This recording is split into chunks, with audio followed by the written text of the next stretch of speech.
Hey guys, Brady here with your daily tennis lesson. So we're looking this week at how to beat that dreaded pusher. If you saw our last video, we talked about avoiding overhitting. That's something we got to stay away from against a pusher.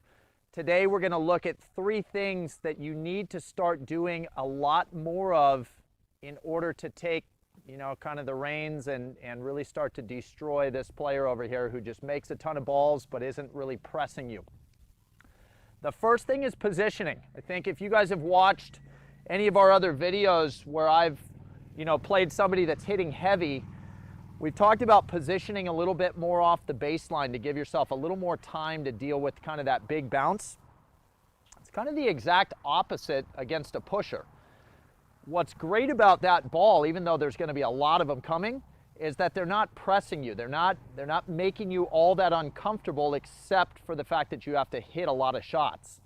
So playing up closer to the baseline is a really good idea, because today's theme is really about taking time away from the opponent.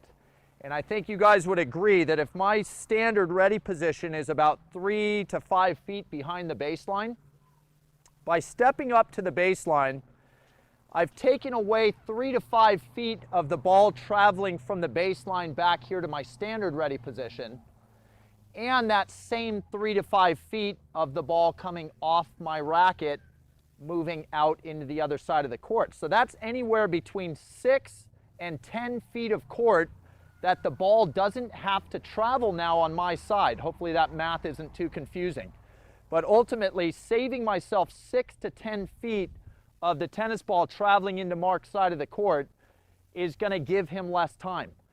And again, it's not like he's ripping balls at me. So being here, I'm still most likely going to be pretty darn comfortable stroking the ball the way I want to, even though I'm closer to the baseline. So let's start to play up on top of the baseline against pushers more often than not to take time away.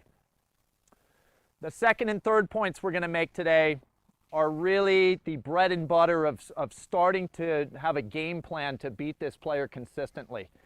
Their pushing is the poison.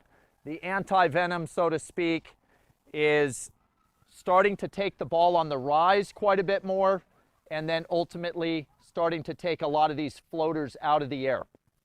The on the rise ball is my second point, though. What I would like to see a lot more of as I'm playing a pusher and I'm really tracking this ball well because it's slow. Make sure that you guys are really seeing this tennis ball the entire way that it's coming from Mark's racket into my side of the court. Again, back to what I'm seeing is kind of the mistake is here comes the slow ball. Even if I see it really well, but I go back to here, I hit that shot pretty well, but that's not really going to give a pusher all that much trouble, simply because he still has a lot of time to work with.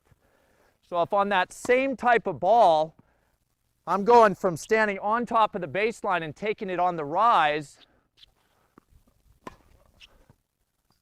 you can see, I don't care how fast he is, I didn't even have to rip that as big as I can, and he's not given the reaction time to be able to get to that ball.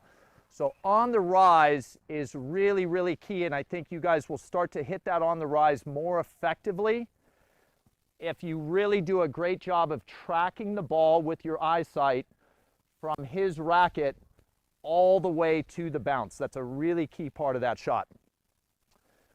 That then leads us into really taking time away from that player over there by getting the ball out of the air. And we can do this a number of ways. I can do it with a standard volley. If I'm feeling ultra confident, I might come up and use my swing volley. All right, so you guys are going to see how much time I actually take away from Mark in a rally with a pusher. If I start to really try to take that ball out of the air. And again, standard volley is probably the way to go if you're really working on avoiding overhitting like we talked about in the last video. But again, if the confidence level's high and you feel like you're really starting to crack the code of this pusher, you might get into that same rally, and especially from the forehand side, start to utilize that swing volley.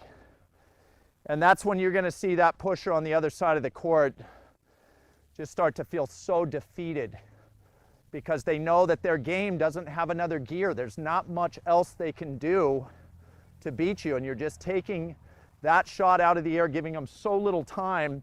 The advantage is all yours, okay? So those 3 points are really key. Start to position up on top of the baseline more against the pusher. Start to utilize that on the rise shot, helped by tracking that ball the whole way in. And then finally start to try to utilize that swing volley or the standard volley, but start getting some of those really high kind of moon ball type pushes out of the air, okay? And that is a great way to beat a pusher. And that's all I got for you today. We got more coming later in the week, a couple different plays to utilize to beat these types of players. But until then, please click like below this video. And if you have not subscribed to our channel yet, please do so, as well as check down below me in the description of this video. You'll find the link to 3 free courses Mark and I have put together. I think you'll find those really helpful as well. All right, so until next time, be well, and we'll see you soon.